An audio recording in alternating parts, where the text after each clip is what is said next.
Baik, kira-kira orang yang bertanya, apa yang saya dapatkan kalau saya beristighfar?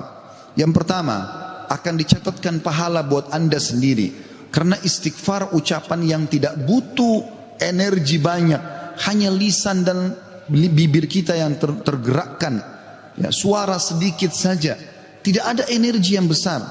Itu adalah ibadah yang besar pahalanya. Allah subhanahu wa ta'ala memerintahkan kita dan memerintahkan juga Nabinya Muhammad sallallahu alaihi wasallam untuk beristighfar kepadanya. Allah berfirman di dalam surah Mu'min ayat 55, A'udzu billahi minasyaitonir rajim, fasbir inna wa'dallahi haqqun wastaghfir li dzambik wastaghfir li dzambika wasabbih bihamdi rabbika bil ashi wal ibkar. Maka bersabarlah kamu, hai Muhammad dan pengikutmu, dalam melalui kehidupan dunia dengan segala macam cobaannya. Toh ada kehidupan akhirat yang akan abadi dengan nikmat. Karena sungguhnya janji Allah itu benar. Tidak ada kedustaan. Salat, puasa, zakat, bakti sama orang tua, bersedekah, zikir, doa, apa saja kerjakan, semua akan kau dapatkan hasilnya. Dan mohonlah ampunan untuk dosamu, hai Muhammad, dan pengikutmu juga perintahkan mereka lakukan itu. Dan bertasbihlah seraya memuji Tuhanmu pada waktu pagi atau pada waktu petang dan juga pagi hari. Kemudian juga Allah mengatakan dalam surah Al-Muzammil ayat 20, a'udzubillahi minasyaitonir rajim, wastaghfirullah innallaha ghafurur rahim. Dan mohonlah selalu ampunan kepada Allah, istighfar. Sesungguhnya Allah Maha Pengampun lagi Maha Penyayang. Dan yang terakhir ayat Al-Quran adalah Al-Imran 133. Tentu ayat banyak sekali tapi saya singkatkan di sini karena khutbah Jumat. A'udzu billahi minasyaitonir rajim. Wasari'u ila magfiratin min rabbikum wa jannatin arduha as-samawati wal ardu iddat lil muttaqin. Dan bersegeralah kamu kepada ampunan dari Tuhanmu dan kepada surga yang luasnya seluas langit dan bumi yang disediakan untuk orang-orang beriman. Yang kedua, saudaraku seiman, istighfar sebab utama datangnya rezeki. Allah menyebutkan dalam Al-Quran, ya, apa yang diucapkan oleh lisan nabinya yang mulia Nuh alaihissalam dalam surah Nuh ayat 10 sampai ayat 12. A'udzu billahi minasyaitonir rajim. Faqultu astaghfiru rabbakum innahu kana ghaffara yursilis samaa 'alaikum midrara wa yumditkum bi amwalin wa banina wa yaj'al lakum jannatin wa yaj'al lakum anhara. Maka aku berkata kepada kaumku, ya Allah, kata Nabi Nuh, mohonlah ampun kepada Tuhan kalian. Sesungguhnya Dia Allah adalah Maha Pengampun. Niscaya dengan mohon ampun istighfar kalian itu, Dia Allah akan mengirimkan hujan kepadamu yang lebat dan memperbanyak harta juga anak-anakmu dan mengadakan untukmu kebun-kebun dan mengadakan di dalamnya sungai-sungai. Juga dalam surah Hud ayat 52 Allah subhanahu wa ta'ala berfirman, A'udzu billahi minasyaitonir rajim, ya qaumi, Nabi Hud berkata alaihissalam, ya qaumi astaghfiru rabbakum thumma tubu ilaihi yursilis samaa 'alaikum midrara wa yazidkum quwwatan ila quwwatikum wa la tatawallaw mujrimin. Hai kaumku, kata Nabi Hud alaihissalam, banyaklah mohon ampunlah kepada Tuhan kalian dan bertobatlah kepadanya. Niscaya pasti dengan istighfar dan tobat kalian Dia menurunkan hujan yang sangat deras atasmu. Maksudnya subur. Hujan bukan mematikan tapi membawa berkah. Dan Dia akan menambahkan kekuatan kepada kekuatanmu. Fisikmu akan kuat, fikiranmu, jiwamu akan sehat. Dan janganlah kamu berpaling dengan berbuat dosa.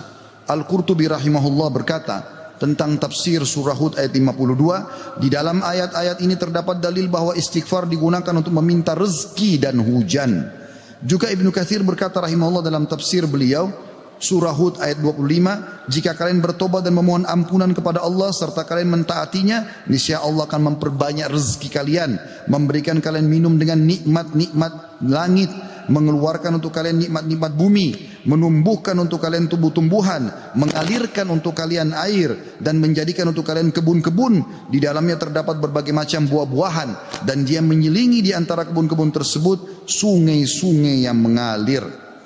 Yang ketiga, saudaraku seiman, istighfar sebab masuk ke dalam surga. Sebagaimana kita sudah tahu bersama-sama, salah satu zikir pagi dan petang yang sangat dianjurkan adalah membaca Sayyidul Istighfar, tuannya istighfar, yaitu lafadznya sebagaimana dinukil dari Nabi SAW, beliau mengatakan, Allahumma anta rabbi, la ilaha illa anta khalaqtani, wa ana abduka wa ana ala ahdika wa wa'dika mastata'tu, a'udhu bika min syarri ma sana'tu, abu'u laka bi ni'matika alayya wa abu'u bidzambi, faghfirli fa innahu la yaghfiru dhunuba illa ant. Yang artinya, ya Allah, sungguhnya Engkau adalah Rabbku, penciptaku. Tidak ada Tuhan yang berhak disembah kecuali Engkau. Engkaulah yang telah menciptakanku dan aku adalah hambamu. Aku senantiasa berada dalam perjanjian bersamamu. Maksudnya mentauhidkan Allah dan tidak bermaksiat. Dan aku yakin akan janjimu tentang pahala bagi orang mukmin semampuku. Aku berlindung kepadamu dari kejelekan yang aku perbuat. Aku mengakui nikmatmu kepadaku, serta aku mengakui dosaku. Oleh karena itu ampunilah aku, karena sungguhnya tidak ada yang mengampuni dosa kecuali Engkau. Kata Nabi SAW, siapa yang mengucapkan ini, man qalaha minan nahari mukinan, dia yakin, besok dia ucapkan di siang hari atau pagi hari dengan yakin dalam hatinya, famata min yaumihi, kemudian dia meninggal pada hari itu, qabla an yumsiya, sebelum tiba di sore hari, fahuwa min ahlil jannah, dia pasti masuk ke dalam surga. Wa man qalaha minal laili wa huwa muqinun biha, dan siapa ucapkan walaupun sekali saja di malam hari, famata, maka kemudian dia mati, qabla an yusbih, sebelum dia tiba pagi hari, fahuwa min ahlil jannah. Yang keempat, istighfar adalah sebab dihapuskannya dosa. Mohon maaf kalau sedikit panjang, saya minta waktu sekitar beberapa menit lagi. Kata ada berkata radhiyallahu rahimahullah, sesungguhnya Al-Quran menunjuki kalian tentang penyakit dan penyembuhannya, yaitu dosa adalah penyakit dan penyembuhannya adalah istighfar. Allah berfirman, a'udzubillahi minasyaitonir rajim, dalam surah Al-Imran 135, والذين إذا فعلوا فاحشة أو ظلموا أنفسهم ذكروا الله فاستغفروا لذنوبهم ومن يغفر الذنوب إلا الله ولم يصروا على ما فعلوا وهم يعلمون. Dan juga orang-orang yang apabila mengerjakan perbuatan keji dan menganiaya diri mereka, kalau mereka buat dosa, maka mereka ingat kepada Allah lalu mereka memohon ampun terhadap dosa-dosa mereka, dan siapa lagi yang dapat mengampuni dosa selain Allah, dan mereka terus mereka tidak meneruskan perbuatan dosa itu sedang mereka mengetahuinya. Kemudian teman-teman sekalian, selanjutnya adalah yang kelima, istighfar mencegah hukuman dari Allah Subhanahu wa taala. Saya ambil satu saja. Al Hasan Basri rahimahullah berkata, wahai anak Adam, meninggalkan dosa lebih ringan bagimu daripada mencari taubat, dan ketahuilah bahwasanya pada saat kau meninggalkan perbuatan dosa atau kau beristighfar pada saat berbuat dosa, maka azab Allah tidak akan datang. Karena Allah berfirman dalam surah Al-Anfal ayat 33, a'udzubillahi minasyaitonir rajim, wa ma kana Allahu liyu'adzibahum wa anta fihim, wa ma kana Allah mu'adzibahum yastaghfirun. Dan Allah sekali-kali tidak akan mengadab mereka sedangkan kamu berada di tengah-tengah mereka, hai Muhammad, dan tidak pula Allah akan mengadab mereka sedang mereka selalu memohon ampun. Yang keenam, istighfar sebab diangkatnya derajat. Dalam sebuah hadis, ajarkan babak ini kepada anak anda. Dalam hadis riwayat Ahmad dengan sanad hasan, kata baginda Nabi SAW, Inna Allah Azza wa Jalla yarfa'ud darajati lil abdi salihi fil jannah, fayaqulu ya Rabbi anna li hadhihi, fayaqulu bistighfari waladika lak. Sesungguhnya Allah yang maha suci dan maha tinggi mengangkat derajat seseorang hamba saleh di surga, sehingga dia bertanya, yang sudah mati diangkat derajatnya tinggi di surga. Hamba ini bingung, dia tidak pernah merasa berbuat amal yang bisa membawa dia ke derajat itu. Lalu dia bertanya, wahai Rabbku, dari mana nikmat ini hamba dapatkan? Maka kata Allah SWT, dari istighfar anakmu untukmu. Yang ketujuh, istighfar adalah sebab disucikan hati. Sebagaimana Nabi SAW bersabda, Innal mu'mina idha adzamba dzamban kanat nuqtatan sauda'u fi qalbihi. Kalau seorang mukmin berbuat dosa akan menjadi titik hitam dalam hatinya. Fa in taba wa naza' wastaghfara su'ika qalbuhu minha. Kalau dia bertaubat kemudian dia beristighfar kepada Allah, meninggalkan dosanya, maka akan diangkat noda hitam itu dalam hatinya. Fa in zadat hatta taglufa qalbuhu fadzalika ar-rana alladhi dzakarahu Allah fi kitabihi kalla barrana ala qulubihim ma kanu yaksibun. Dan kalau seandainya dia bertaubat dan meninggalkannya serta beristighfar, hatinya kembali bersih darinya, dan kalau dia tambah melakukan dosa, maka bertambah pula titik hitam itu sampai menutupi seluruh hatinya. Dan itulah makna kalimat ar-ran dalam firman Allah Subhanahu wa taala, sekali-kali apa yang selalu mereka usahakan itu menutupi hati mereka. Surah Al-Mutaffifin ayat 14. Dua poin yang terakhir teman-teman sekalian, yang kedelapan adalah istighfar sebab memperoleh anak dan keturunan. Dinukil dalam sebuah riwayat disebutkan oleh Abu Hanifah rahimahullah dalam musnadnya, bahwasanya seseorang datang mengeluh dari Jabir bin Abdullah radhiyallahu anhu, seseorang mengeluh kepada Nabi SAW lalu berkata, ya Rasulullah, ya sesungguhnya orang semua punya anak tapi aku sendiri yang tidak punya anak. Maka kata Nabi SAW, mana kau dari dua senjatamu, memperbanyak sedekah dan istighfar, maka dengannya kau akan diberikan rezeki. Kata Jabir bin Abdullah, orang itu pun mengamalkan, lalu saya menyaksikan orang itu dikaruniai 9 orang anak, semuanya laki-laki.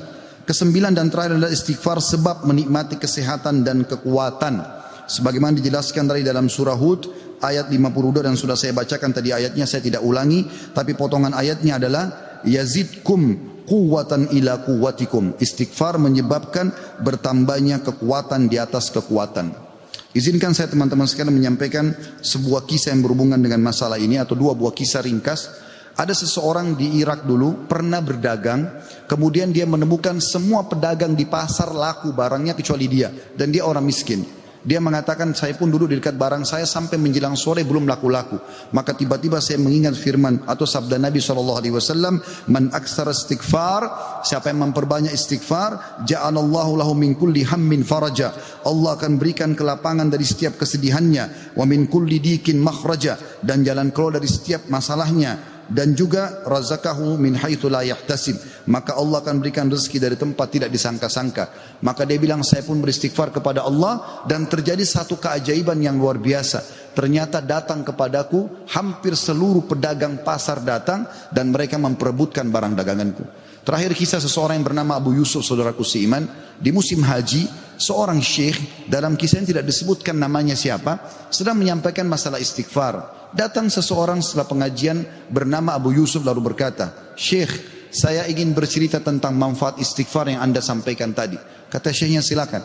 Dia bilang, saya menikah bertahun-tahun tidak punya anak sama sekali, dan saya sama istri saya sedih. Lalu satu waktu saya pernah mendengarkan sebuah siaran tentang makna, ya, firman Allah SWT surah Nuh ayat 10 sampai ayat 12, tadi sudah saya bacakan ayatnya, bahwasanya orang kalau istighfar akan diturunkan hujan dari langit, diberikan keturunan dan juga harta. Lalu saya mengatakan kepada istri saya, wahai Ummu Yusuf, ayo kita istighfar, sudah bertahun-tahun kita berusaha berobat sana sini tidak punya anak. Maka dia sama istrinya mengatakan, kami pun beristighfar tidak mengenal waktu, tidak mengenal tempat kecuali di WC.